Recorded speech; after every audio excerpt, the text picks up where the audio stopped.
Hello and welcome to the Sociology Staffroom. I'm Katie Tyler. We've got a guest today, Dave Morris. How are you today? I'm grand, thanks yourself. I'm good. I'm good. Ready for the academic year ahead. Um, so first of all, thank you for coming on. And just would you mind telling our guests a little bit about yourself, if that's okay? Yeah, so I'm the second in the humanities department here at Ashton Sixtham College. This is going to be my 16th year here, which is nuts. So our department encompasses sociology, geography, politics, and history. I'm the kind of lead for sociology, I guess it'd probably be called in some other areas. So yeah, that's my kind of Wow. my teaching background. So what's the secret? 16 years in the same job. What's that? What's the secret to that success of longevity? One of them was I met my wife because around the time I met her, I was looking at going abroad. But yeah, also just like the area of work, it's nearest to where I live. It's got quite a good mix of students. We get kids from inner city Manchester, kids from Oldham, other parts of sort of Tameside, which is where it's based. Some are from really urban settings, some from really rural settings. So you get quite a, they're not all. It's not a kind of homogenous type of student you get here, which keeps it quite interesting.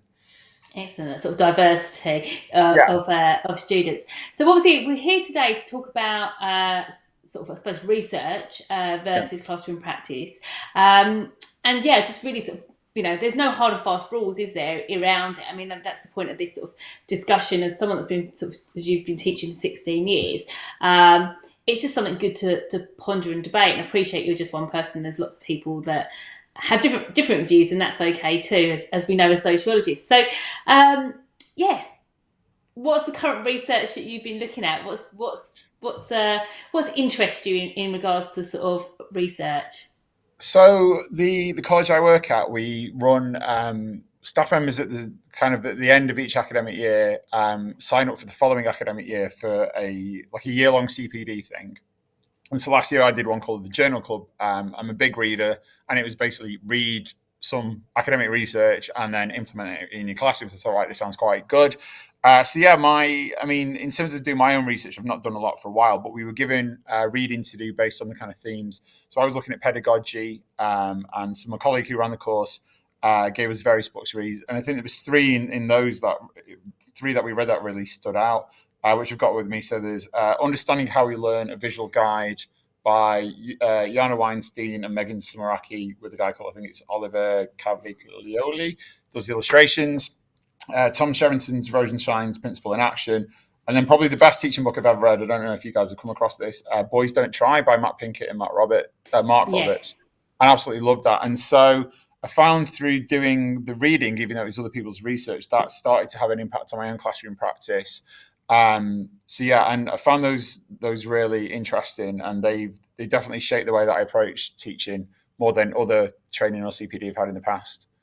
Oh, so like reading it yourself rather than someone coming in and giving you some Yeah, CPD as such. That's a reflection upon your own practice. So yeah, let's start with the one. I mean, we probably won't get time to talk about all of them. I know that lots of people would have looked at Rosenstein. I think that was sort of something that the last, I want to say 2 or 3 years, maybe even longer. I don't know. Sort of the time flies past as being sort of very, very popular. So I may start with that just because of the popularity around Rosenstein, yeah, and then if we get time to talk about boys, I appreciate not everyone will, yeah. because teach, but it's quite interesting because obviously generally sociology is predominantly by taken up by females. But yeah, I mean, what's the sort of, for those people that are either new to teaching because obviously they might have not come across it, what's the sort of the premise of Rosenstein's sort of theory around pedagogy? It's just basically he has these 10 principles of instruction, and in the book it kind of breaks it down more. So it's just things like have a daily review, and so it's not rocket science, is it? We all do starters based on previous. I always do it based on previous knowledge, and you flesh those out in various ways. You might do directed question, you might do a quiz, whatever. There's that. Presenting new material using small steps, and again, I know that sounds some stuff sounds quite obvious. Ask questions. So again, I use a lot of directed questioning in my lessons, which is something I kind of pride myself on. It depends on what you're doing, but if it's a kind of normal lesson, I do try and ask every student one question. Provide models. Now, this is something I admit I kind of need to work out more, but model answers and stuff like this, I think peer marking and stuff like that is always useful, especially teaching an A-level spec for, you can get kind of top, middle, and bottom answer, get students to look at them. Well, why is this one met these assessment objectives compared to another one? And then, it just lists all these things like provide scaffolds for difficult tasks, independent practice, a weekly, monthly review. Some of them I do more than others. Some of them I'm hoping to incorporate more into my practice this year. The book, Rosenstein's Principle in Action, does actually break it down even more. The author breaks it down into kind of 4 sections. I just found, like, when I was reading it, some of it I thought, well, it's quite obvious. But I think sometimes in the rush of trying to deliver quite a content-heavy spec, you kind of go, actually, I need to put this in. It's kind of finding the time to do those things, I think. Yeah, definitely. I think I felt the same. I've read it and I just sort of like reviewed sort of my lessons and my skin work in response to it. And some of it, like you said, is quite obvious. It's a really good refresher. And some of them is about consistency as well. So, I mean, it depends what school and what environment you work in. But like you said about the starters, we all do starters. But I found for certain cohorts of students, depending on what you're teaching, it's nice to have that consistency. So they're not really worrying about what the task is and how it's laid out. It's laid out in the same way, but the content is different. So, like, obviously you're revising different bits. But then for other students, that can be different because they're okay with that variety. But it's those sort of things, I think. I don't know if you felt the same, but it's just almost like a refresher rather than like, oh, this is really like groundbreaking and how I'm going to put this into my lesson. I think for me, as someone like yourself, I've been teaching for about 20 years. I feel like it's like quite nice to revisit because it's like one of those things you think, oh, you can easily get into like habits or whatever. And I think it's one of those things you think, oh yeah, well actually all that stuff that I do is okay, but I can refresh it or something along them lines. You said there were certain things you felt like you needed to bring in. What were they at from that? You said something about modelling.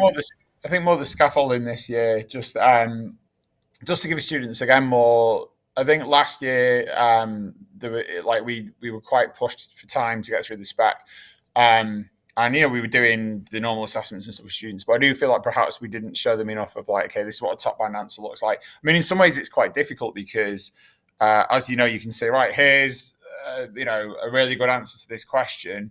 And then it's, you could make one from a past paper question, but that's not the 30 marker that they end up saying in May next calendar year. So you can do all that stuff. But I guess it's, even if it's not the content, it's the skills, isn't it? The evaluation, the linking back to the question, stuff like that. Methods and concepts questions, I always think for paper 1 for A-level sociology, it's good to get them looking at, that a lot. I think that, like, personally, that's something I need to do more is the scaffolding stuff, especially for weaker students, to kind of show them how they can build up their skills. Okay, this is what you need to be thinking about, when you're answering questions. Do you feel like, I mean, this is sort of just trying to be a probing question. Do you feel like does this actually for you like sometimes with research and pedagogic research that like it's a tick box exercise, some of it, I'm not suggesting that is, but some of it is, and then actually doesn't enhance the students' learning or your own sort of personal repertoire of what you offer. Have you found the stuff in with regards to Rosenstein's principles, do you feel that's actually enhanced, or do you think it takes away from the lesson? Like you said, sometimes with the essays and the modelling, there isn't a perfect answer. There are a variety of perfect answers that mainly is evolving skills. I think it is still useful to students to look at that. I absolutely agree about something like, I mean, I'm old enough to remember learning styles. Yes. And it mentions actually in the Boys Don't Try book, just to kind of touch upon that. And I think the other one, the Understanding How We Learn, they both basically debunk that. And like when I first started here, students had to do a test, and they were designated they're an audio, kinesthetic, or visual learner, and we had to write that down in our mark book next to their name. And and now that's all been completely debunked. And I always used to say to students, listen, we all learn different things differently. So how I might learn how to cook a meal, I might rather watch a YouTube tutorial rather than read it on the phone from the BBC Good Food website. But for something else, I might want like the actual instructions written in front of me. So I said it depends on the task. So yeah, I do think sometimes some of the stuff that's thrown at us, again, the Boys Don't Try book, to touch on that, is really good. Stuff about boys in competition. That we're often. So let's talk about that. Let's talk about that. So it debunks the like you said, VAC straight away, Yeah, the visual yeah, auditory kinesthetic learners. And I remember when I first started teaching training, I had to colour code that. I think that was one of their first assessments, when you sort of, what they called baseline assessments. I think you yeah, incorporated that as well. And I remember thinking, I'm all of those, but none of those at the same time. Like you said, yeah. depending on the task that's involved. But yeah, tell us a bit more about that, because obviously gender's quite an interesting thing. I know we've had guests on before that have spoken about sociology and gender and the fact that we predominantly recruit girls. But yeah, tell us a bit more. And so I think what I'd say out of the three books I've read, Boys Don't Try was the one that I enjoyed the most, and because I've had CPD, it's like that thing, isn't it? How are you going to raise male achievement? Um, and like we've been asked about this in SARS and stuff like that, and I always think reflecting on how you did in the previous year, and I always think, listen, if I crack that, I will be the person who goes around to these other schools and colleges and gets paid vast sums of money to tell everyone else how to solve this national issue. But like one thing that's been mentioned, a lot of this stuff I've had is boys love competition. That's it. You got to have lots of quizzes and lessons and all this kind of stuff. And one thing it talks about in this, and I myself like personally really like relate to this, is this idea that if I think something's too hard, I won't try. And I think that's kind of like so. I always said to my students, if you put me in a tennis match against Andy Murray and he's not holding back, I'm just not going to play, because there's no point, if that kind of makes sense. Like, I know I'm going to lose. And so similarly, I think sometimes with students, especially those who, if they're finding certain parts of the course difficult, if you give them a Kahoot to do or whatever, if they find that thing difficult, they'll just sit there, make up some excuse. Oh, my Wi-Fi's not working, I'm not doing it. And be like, oh, I didn't try. Because if you don't try, you can't fail. It's that idea, isn't it? That the reason you didn't do well wasn't a lack of knowledge, it was a lack of effort. So I find that quite an interesting thing. And then also just this idea that we need to relate everything to boys' interests, and again, it talks in the book about how even if you made every lesson about football, A, not all boys are into the same things, but also B, even if you get your favorite thing every day, you're going to get bored of it. On if you get your favorite meal every day, you'd want something new. And so, I think sometimes a lot of this stuff around male underachievement and trying to raise male achievement can be quite faddy and play into particularly gender stereotypes. So it was quite refreshing to read a book that just absolutely just kind of destroyed a lot of these ideas of what we should do in the classroom. So what are they suggesting? Because obviously, like you said, there's lots of sort of stereotypes around competition, male interests, which obviously is sort of generally historic gender stereotypes, as you said before. So what are their solutions? If you've got students in the class, what are their sort of solutions or their recommendations? I mean, they were saying, I think one of them, I can't remember if they're both English teachers, no, one of them is, they were saying you need to, like things have to be pitched to everyone. They were saying that if you just try and kind of play to this boys will be boys stereotype, you're actually going to kind of limit boys developing their cultural capital. If they have to study Romeo and Juliet, they're going to be talking about feelings and relationships, and to actually encourage them to do that. So again, if we're looking into stuff in sociology that doesn't, stuff to do with girls and whatever, ask their opinions on it, get them involved and stuff like that. I still remember years ago a male student of mine denying that the male gaze was a thing in education, and he was like, well, I've never seen it. And I went, well, that doesn't mean it doesn't happen, and stuff like that. So I think, like this idea of like I said, trying to just play to boys' interests and stuff like that, they need to understand that there's girls out there, and because again, it doesn't just touch upon gender, it touches upon class. This book, it touches upon ethnicity, sexuality, and stuff like this. I mean, one of the, it's going to sound really daft, but one of the biggest takeaways I got from it, I used to start every lesson with, hi, all right, ladies and gentlemen, and then it mentions what if you've got a non-binary student. And I've literally, since reading that book, I've never used that expression in my classroom since. So even like little small things like that, you can take away. I think sometimes, again, talking research versus classroom practice, it's not like you're going to read a book and you're going to get A stars out of all these students necessarily, but it can be, you take little bits from each thing and then you go, right, I'll nick that, I'll use that. And that, you pick what kind of works for you, don't you? Yeah, definitely. I think that's a really important thing, especially for those people in like ECTs or people coming in as trainees, that you sort of create your own little toolbox of skills that work, and they're the things you go to. So like you said right at the beginning, the directive questioning is one of your, I'm now saying it like it's like self-fulfilling prophecy, like it was going to come up to you and start knocking on your door and like, oh, you're the guy for directed questioning. But yeah, I mean, yeah, everyone's got their things that they get in their toolbox, and I think that as a student going into different lessons, even if you've got two sociology teachers, it's nice to have difference, isn't it? Because you get different things from different students, teachers, which will develop their skills in different ways.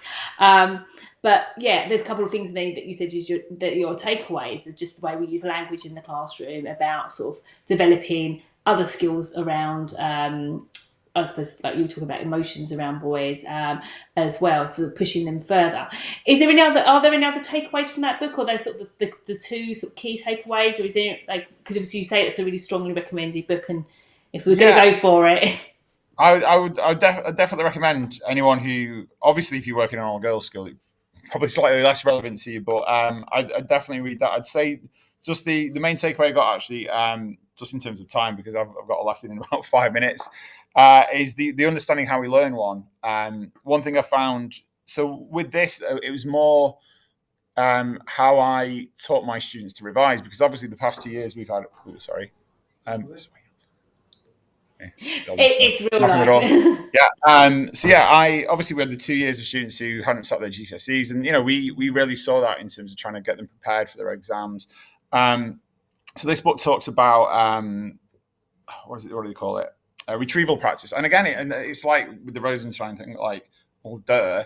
But I mean, a lot of students, and it mentions in this, it looks at studies where people think just reading over the notes and stuff is the way to be successful. Or often students will do practice questions on topics that they know because they feel good, like, oh yeah, I know class difference and achievement really well, and throw all the studies in. And it kind of talks about that actually they just need to do like a ton of practice questions, and they need to practice pulling the information out of their head. So I kind of made a PowerPoint and basically said, right, you need to split your revision into two sections. So firstly, you've got like re-going over the stuff. So, like you will have forgot stuff you've done in first year unless you've got a mega memory. So, they will make flashcards and mind maps and use Quizlet or watch the TutorTube videos or whatever. But then also they need to practice pulling that information out of their head. So that's what an exam is. It's not reading over your notes. Your notes aren't there anymore. So, it's things like, testing each other. The old thing where you have a definition on a flashcard and then you got to turn it over and remember what it is, stuff like that. But, a big focus is just we give past paper booklets to our students. I was just like, just do loads, just like literally just swamp me with them. And that's what the best students did. And it was hard to get some of them to buy into it, but those who did tended to get high grades. In fact, the vast majority did. So I think it sounds really daft, but just kind of explaining to them how the process of revision works, especially for 2 years of cohorts who didn't have to do the GCSEs. I found that like and I use that every year now. And I'll be using it with my A1s this year. They've got a formal assessment coming up relatively soon. So with my A2s, is just this idea of like making sure that they understand how revision works. I must admit, and I know you've got to go, but I would say the same. I think one of my takeaways is exactly that. Sometimes it's useful to explain to the students why you're doing something, so that you're not just looking like you're just telling them to do it. So I'm a big fan of flipped learning. I'm a big fan of oracy in the classroom. So I make sure that I tell them why I'm doing that. Same with retrieval practice.